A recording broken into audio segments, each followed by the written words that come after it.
Does that mean less properties are getting exchanged and sold? Not so much. Auctions exist to trigger emotion. These houses are still getting sold, but outside the auction environment, everything else that is going on is purely headlines. Now, what are we actually looking for to understand what the market is doing? Question from one of our viewers. What indicators am I looking at beyond auction clearance rates? I know the media, I know all the pundits out there talk about auction clearance rates. And yes, there is truth to the fact that the clearance rates are lower. Does that mean less properties are getting exchanged and sold? Not so much. It comes to the core of what auctions are. Auctions are designed to show where the demand is and pin the demand against each other. Right now, the view in the marketplace is that there is significantly less demand because of the insecurities around the Hormuz Strait, because of the beautiful federal government's ridiculous new budget, all the things that are scaring a lot of people. But let's get to the reality of it.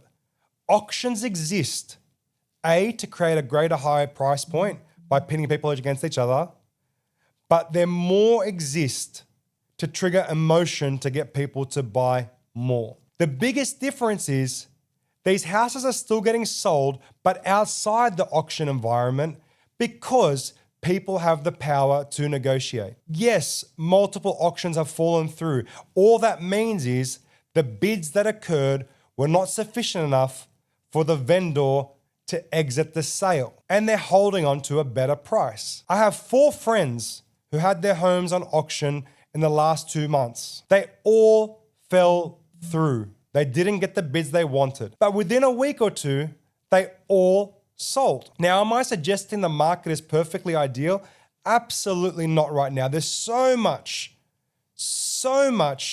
uncertainty around what is going on in the marketplace. But the reality is people still need places to live. The biggest reason the auction clearance rate is not doing what it needs to do is because most investors right now are going towards house and land packages, new apartment developments, new townhouses.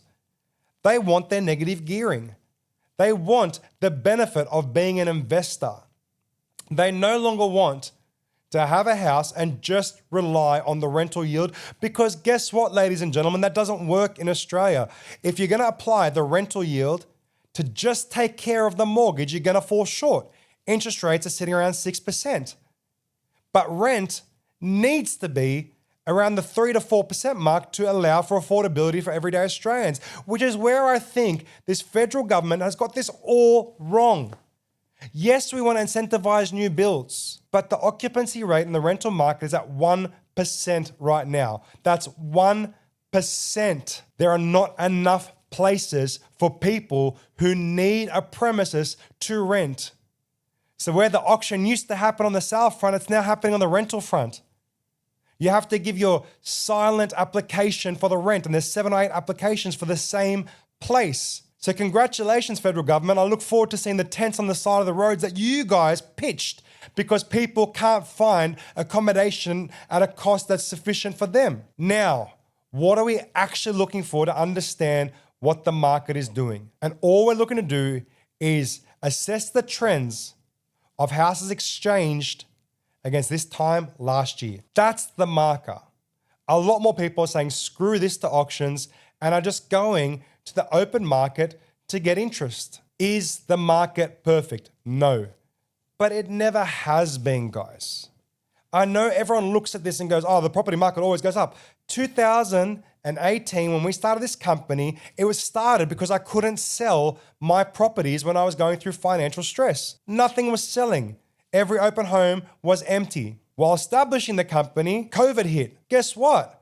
Everyone was terrified. They thought the world was over. They were more concerned with buying toilet paper than buying accommodation. Prior to that, 2008, GFC. Prior to that, Asian financial market collapse. Prior to that, bird flu, pandemic, all this shit that goes on in the world.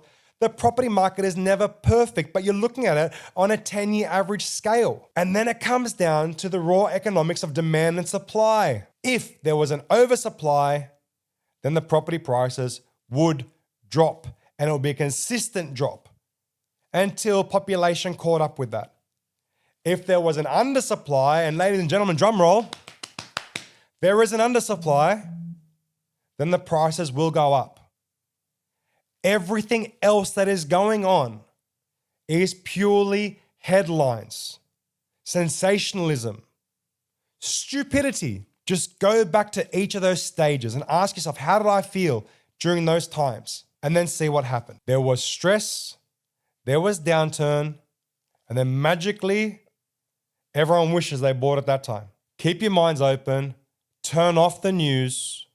Please, God, turn off the news. I have no TV at my house purely because of the stupidity, and look to the facts.